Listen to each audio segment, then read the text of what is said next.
आज से हमारा स्टार्ट होने जा रहा है क्लास 10th कंप्यूटर में चैप्टर नंबर 7th। और ऑलरेडी बहुत सारे चैप्टर्स कंप्लीटेड हो गए हैं। यूनिट नंबर सेकंड हमारा चल रहा है। Unit number first, fourth and fifth already completed है। यूनिट नंबर सेकंड कंप्लीट होने वाला है एंड लास्ट बचेगा यूनिट नंबर थर्ड। ठीक है, ये हमारा जो चैप्टर है इसका नाम है फंक्शन एवं सब routine, types of function, calling of function. ठीक है, बट इस चैप्टर को स्टार्ट करने से पहले मैं 1 मिनट का टाइम लूंगा और आप सभी को कुछ बताना चाहता हूँ। ठीक है, आप सभी के निरंतर फीडबैक कंप्यूटर के क्लास से रिलेटेड, हमारे जो टेक्निक है पढ़ाने के उससे रिलेटेड, नोट से संबंधित जो हम आपको ऑनलाइन प्रोवाइड कराते हैं और उसके साथ साथ जिससे हम आपको पढ़ाते हैं। ठीक है, ये सभी जो फीडबैक हैं वो आप सभी के निरंतर आते रहते हैं। और हाँ, हम उस फीडबैक का जरूर से आपका हेल्प करते हैं। जो भी डाउट रहता है उसको हम सॉल्व करते हैं एंड आपके कमेंट्स का रिप्लाई भी करते हैं। ठीक है, तो बहुत ही अच्छा लगा आप सभी के ये पॉजिटिव जितने भी फीडबैक हैं, और मैक्सिमम पॉजिटिव फीडबैक रहते हैं और डाउट रहते हैं तो उनको सॉल्व करने में भी बहुत अच्छा लगता है एंड सभी एक एक कमेंट्स को टीम पढ़ती है और उसके साथ साथ जो भी आपका कमेंट रहता है उन पे रिप्लाई करती है। ठीक है, so thank you for everything. ठीक है, आप सभी के सपोर्ट्स के लिए, आप सभी जो भी स्टूडेंट्स जहाँ से भी जुड़े हैं, जिस डिस्ट्रिक्ट से भी जुड़े हैं, जिस सिटी से भी जुड़े हैं, ठीक है, सभी को दिल से धन्यवाद। और आज हम चलेंगे अपने चैप्टर नंबर 7th की तरफ। ठीक है, चैप्टर नंबर 7th यहाँ पे स्टार्ट करते हैं। ठीक है, सबसे पहले हमारा जो प्रोसेस है स्टार्ट करने का, न्यू लेसन, वो यही है कि हम देखते हैं सबसे पहले कि टोटल उसमें नंबर ऑफ टॉपिक्स क्या क्या है, हमको क्या पढ़ना है एक्चुअल में, क्योंकि वो तो पता रहना चाहिए हमें क्या पढ़ना है क्या नहीं पढ़ना है इस चैप्टर में।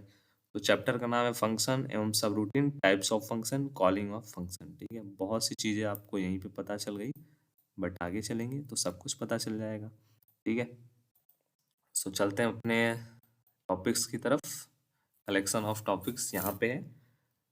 इसमें हमने आपको 13th टॉपिक दिखाए। ठीक है, बट कुछ ऐसे टॉपिक हैं या फिर कुछ ऐसे पॉइंट है जिनमें 2-3 टॉपिक का कॉम्बिनेशन आपको देखने को मिलेगा जब आपके क्लासेस चलेंगी। ठीक है, तो फर्स्ट टॉपिक हमारा जो रहेगा वो अबाउट फंक्शन के बारे में रहेगा, जिसमें हम देखेंगे फंक्शन का डिफिनेशन, फंक्शन का इंट्रोडक्शन पार्ट, फंक्शन होता क्या है, क्या होता है फंक्शन, पता चल जाएगा पहले लेक्चर में। ठीक है, फिर उसके बाद हम देखेंगे क्लासिफिकेशन ऑफ फंक्शन, फंक्शन का जो वर्गीकरण किया गया है, एलिमेंट्स कौन कौन से होते हैं फंक्शन में वो पढ़ेंगे, फंक्शन क्यों महत्वपूर्ण है, क्यों पढ़ रहे हैं हम। ठीक है, उसके साथ साथ हम फंक्शन को यूज़ कैसे करेंगे, कहाँ पे करेंगे, क्यों करेंगे, उसके जो नियम बनाए गए हैं उनको भी तो पढ़ना है। रिकर्शन सुना भी होगा आपने, रिकर्सन टॉपिक के बारे में, बहुत ही अच्छा टॉपिक है, बहुत जगह आपसे पूछा जाता है इन इंटरव्यू, और उसके साथ साथ आगे इन फ्यूचर अगर आप कंप्यूटर संबंधित कोई भी आप एजुकेशन करते हो। ठीक है, उसके बाद पढ़ेंगे हम डाटा स्टोरेज क्लास के बारे में, लाइब्रेरी के बारे में पढ़ेंगे, टाइप्स ऑफ लाइब्रेरी। ठीक है, उसके बाद हम पढ़ेंगे standard of C library, user library, header file क्या क्या होता है उसके बारे में पढ़ेंगे। उसके बाद जो हमारा मानक लाइब्रेरी फंक्शन होता है उसके बारे में फिर पढ़ेंगे। ठीक है, तो टोटल अबाउट इसमें 13th टॉपिक हमको पढ़ना है इस चैप्टर में। सो मैं कोशिश करूँगा जितना लॉन्ग से लॉन्ग लेंथ क्लास की रहे और जितना ज़्यादा से ज़्यादा टॉपिक पढ़ाया जा सके उतना करने की, जिससे आपको समझ में भी पूरी तरीके से सब चीज़ें आए और आप सभी के सिलेबस भी एट द टाइम जो मैंने आपको दिया हुआ है उससे पहले कंप्लीट हो जाए। ठीक है, सो आज का जो रहेगा हमारा लेक्चर उसमें हम देखेंगे फंक्शन का डेफिनेशन पार्ट, फंक्शन होता क्या है एक्चुअल में। ठीक है, तो यहाँ पे देखिए विथ डिफिनेशन विथ एग्जाम्पल सब कुछ आपको बेसिक टू एडवांस एंड, या फिर कह लें कि सिंपल से सिंपल लैंग्वेज में आप सभी को समझाने की कोशिश की जाती है, जिससे आपका कोई भी डाउट रहता है तो वो आपको सबसे पहली बात तो लेक्चर में ही कंप्लीट हो जाए, फिर भी बचता है तो कमेंट बॉक्स में कंप्लीट हो जाए। ठीक है, तो देखते हैं हम सबसे पहले फंक्शन क्या होता है। तो फंक्शन क्या है, फंक्शन एक प्रोग्रामिंग शब्द है। ठीक है, जिसका अर्थ होता है एक या एक से अधिक टास्क को समर्पित करना या फिर विशेष कार्य को पूरा करने के लिए डिजाइन किया गया होना। ठीक है, फंक्शन प्रोग्राम में रीयूजेबिलिटी और मॉड्यूलरिटी को बढ़ावा देने का कारण बनती है, क्योंकि एक बार डिफाइन किया जाता है और उसे बार बार बुलाया जा सकता है। ठीक है, फंक्शन जो होता है उसको हम लोग एक बार डिफाइन करते हैं, किसी भी वैल्यू को उस फंक्शन में एक बार एंटर कराते हैं और उस वैल्यू को हमें जहाँ लेना रहता है, यूज़ करना रहता है, वहाँ पे उसको कॉल कर लेते हैं, ठीक है। तो फंक्शन को हम लोग इसलिए ज़्यादा यूज़ करते हैं क्योंकि इसको हम एक बार बनाते हैं, ठीक है। एक बार बनाते हैं और बार बार जहाँ हमको इसका यूज़ है बस हमको वहाँ पे कॉल करना होता है, ठीक है। फंक्शन को बार बार डिफाइन नहीं करना होता है। एक बार उसको बना दिया फंक्शन को, उसके बाद जहाँ आपको यूज़ करना है वहाँ उसको बस कॉल करो, यूज़ कर लो, ठीक है। एक बहुत छोटा सा एग्जांपल, मैंने प्रोग्राम पूरा नहीं बनाया है, बस एक छोटा सा आपको एग्जांपल बताया, क्योंकि अगर सब कुछ एक एक टॉपिक का अगर पूरा पूरा प्रोग्राम आपको बताऊंगा बहुत लेंथ ज़्यादा हो जाएगा, ठीक है, और आपको भी समझने में थोड़ी बहुत कॉम्प्लेक्सिटी आएगी। तो यहाँ पे देखो एक डिफाइन किया गया है फंक्शन, ये हमारा जो है फंक्शन हाइफन नेम दिया गया है ना, ये क्या है, ये फंक्शन का नाम है। यहाँ पे ज्यों का त्यों फंक्शन नेम ही लिख दिया गया है जिससे आपको समझने में आ जाए अच्छी तरीके से इजीली। और यहाँ पे एक पैरामीटर दे दिया गया है, दो पैरामीटर दे दिए गए, आपके ऊपर है जितना चाहो उतना पैरामीटर दे दो, ठीक है। उसके बाद यहाँ पे जो भी आपको कोड लिखना है वो आप लिख सकते हो, उसके बाद रिजल्ट हो जाएगा और रिटर्न हो जाएगा। अब देखो इसको समझते हैं इस प्रोग्राम को।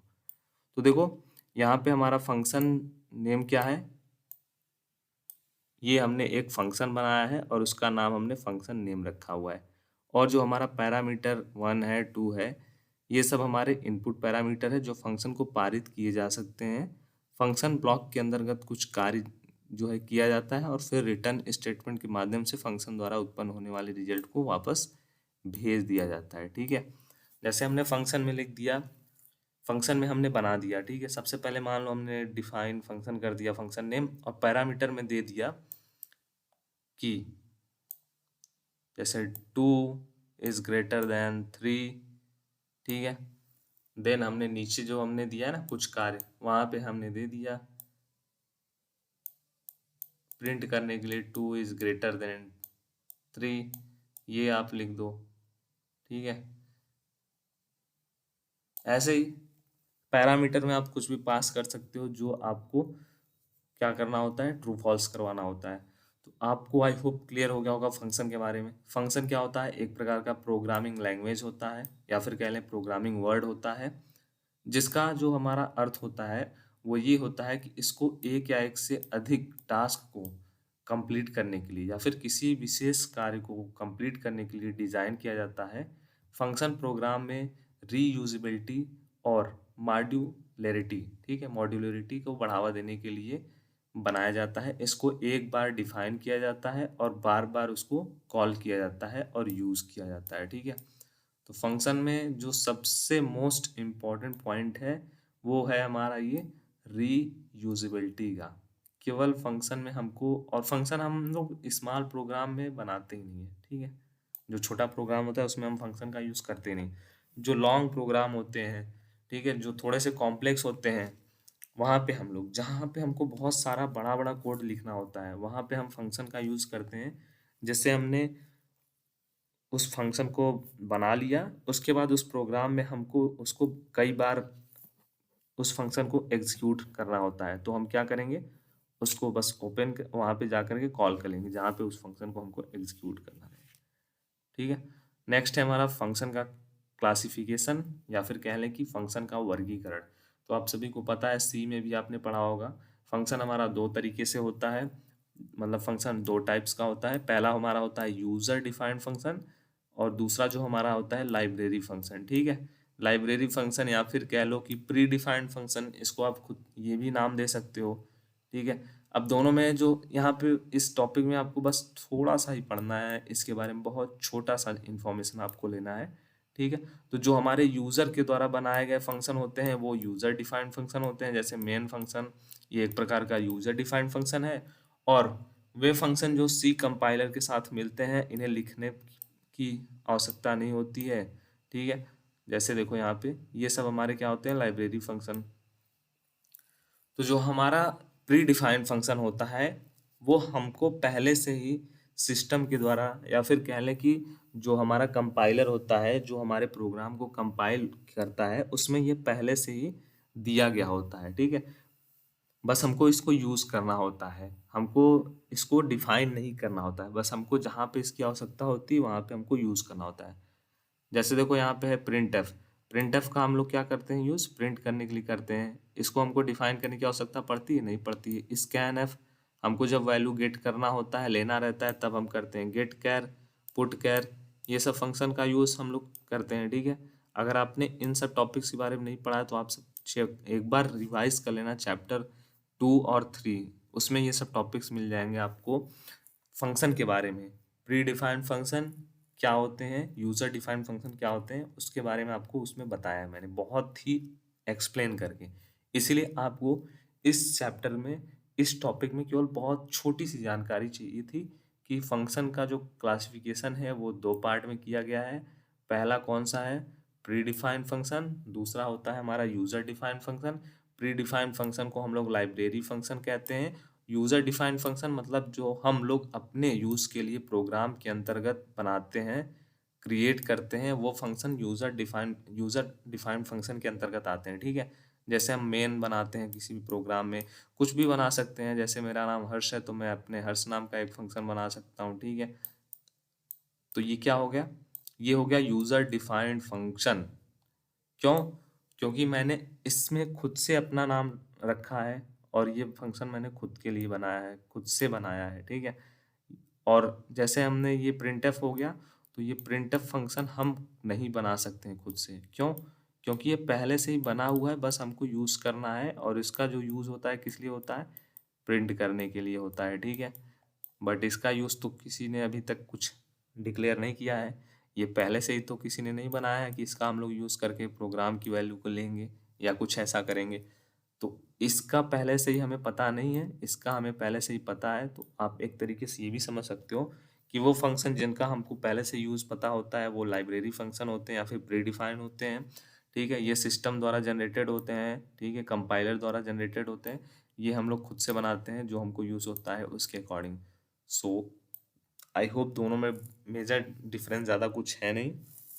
ये कॉन्सेप्ट भी बहुत आपका सेकंड या थर्ड चैप्टर में है, तो इसके बारे में और ज़्यादा आपको डिटेल्स चाहिए तो आप उसको चेकआउट कर लीजिएगा चैप्टर को, उसमें क्विक रिवीजन कर लीजिएगा एक बार। जो हमारा नेक्स्ट लेक्चर है उसमें हम देखेंगे एलिमेंट्स ऑफ फंक्शन के कौन कौन से एलिमेंट्स होते हैं, ठीक है। उसके बाद नेक्स्ट टॉपिक की तरफ चलेंगे, इंपॉर्टेंस ऑफ फंक्शन। तो ऐसे ही जल्दी से हम कवर कर लेंगे। और आपका कोई डाउट रहता है तो कमेंट बॉक्स आप सभी के लिए है, ठीक है। एक एक कमेंट्स हमारी टीम रीड करती है एंड उसके अकॉर्डिंग आपकी रिप्लाई करती है, ठीक है। So thank you for watching. जय हिंद, जय भारत, वंदे मातरम, धन्यवाद।